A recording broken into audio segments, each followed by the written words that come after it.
ओम गणेशाय नमः। आज हम सोमवती अमावस्या की कथा सुनेंगे और इस कथा को 2-3 कथाएं इस बारे में कही जाती हैं, तो उसमें आपको मैं दोनों ही कथाएं सुनाऊंगी।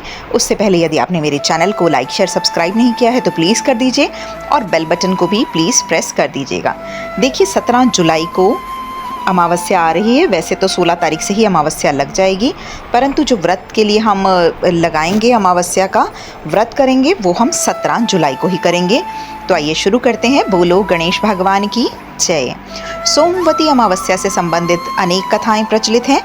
परंपरा है कि सोमवती अमावस्या के दिन इन कथाओं को विधि पूर्वक कर सुना जाता है तो उसके घर में कभी भी पितृदोष उत्पन्न नहीं होता और हर तरफ से उसे सुख समृद्धि प्राप्त होती है।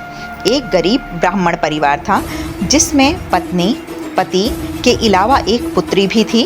पुत्री धीरे धीरे बड़ी होने लगी और उस लड़की के समय के साथ साथ सभी स्त्रियोचित गुणों का भी विकास हो रहा था। लड़की सुंदर, संस्कारवान और गुणवान भी थी, लेकिन गरीब होने के कारण उसका विवाह नहीं हो पा रहा था। एक दिन ब्राह्मण के घर एक साधु महाराज पधारे, जो कि कन्या के स्वभाव से काफी प्रसन्न हुए। कन्या को लंबी आयु का आशीर्वाद देते हुए साधु ने कहा कि कन्या की हथेली में विवाह योग्य तो है ही नहीं। ब्राह्मण दंपत्ति ने साधु से उपाय पूछा कि कन्या ऐसा क्या करे जिससे कि उसके हाथ में विवाह का योग बन जाए। साधु ने कुछ देर विचार करने के बाद अपनी अंतर्दृष्टि से ध्यान लगाकर बताया कि कुछ दूरी पर एक गांव में सोना नाम की धोबन रहती है। वह महिला अपने बेटे और बहू के साथ रहती है, जो कि बहुत ही अच्छे आचार विचार और संस्कार संपन्न और पति परायण है। यदि वह इस कन्या को आशीर्वाद दे दे और यह कन्या उसकी सेवा करे तो वह महिला इसकी शादी में अपनी मांग का सिंदूर लगा देगी। उसके बाद इस कन्या का विवाह हो जाएगा और इस कन्या का वैधव्य योग भी मिट सकता है। साधु ने यह बात भी बताई कि महिला कहीं आती जाती नहीं है। यह सुनकर ब्राह्मण और ब्राह्मण की पत्नी बहुत ही आश्चर्यचकित हुए और ब्राह्मणी ने अपनी बेटी से सोना धोबन की सेवा करने की बात कही। कन्या तड़के ही उठकर सोना धोबन के घर जाकर सफाई और अन्य सारे काम करके अपने घर को वापस लौट आती। सोना धोबन अपनी बहू से पूछती है कि तुम तो तड़के उठकर ही सारा काम कर लेती हो और पता ही नहीं चलता। बहू ने कहा कि माँ जी, मैंने तो सोचा कि आप सुबह उठकर सारा काम कर लेती हैं और खुद ही आप सारा काम खत्म कर लेती हैं। मैं तो देर से ही उठती हूँ।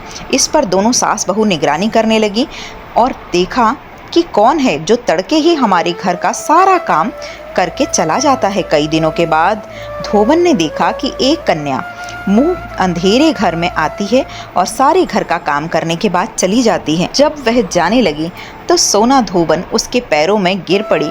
पूछने लगी कि आप कौन हैं और इस तरह छुपकर मेरे घर की चाकरी क्यों करती हैं। तब कन्या ने साधु द्वारा बताई गई सारी बात बतलाई। सोना धोबन पति परायण थी, उसमें तेज था, वह तैयार हो गई। सोना धोबन के पति थोड़ा अस्वस्थ थे। उसमें अपनी बहू से अपने लौट आने तक घर पर ही रहने को कहा। सोना धोबन ने जैसे ही अपनी मांग का सिंदूर कन्या की मांग में लगाया, उसका पति मर गया। उसे इस बात का पता चल गया तो वह घर से निर्जला ही चली गई, यह सोचकर कि रास्ते में कहीं पीपल का पेड़ मिलेगा तो उसकी भमरी देकर ही उसकी परिक्रमा करके ही जल ग्रहण करूंगी। उस दिन सोमवती अमावस्या थी। ब्राह्मण के घर मिले पुए पकवान की जगह उसने ईंट के टुकड़ों से 108 बार भंवरी देकर 108 बार पीपल के पेड़ की परिक्रमा की और उसके बाद जल ग्रहण किया। ऐसा करते ही उसके पति के मुर्दा शरीर में कंपन होने लगी। बोलो लक्ष्मी नारायण भगवान की जय।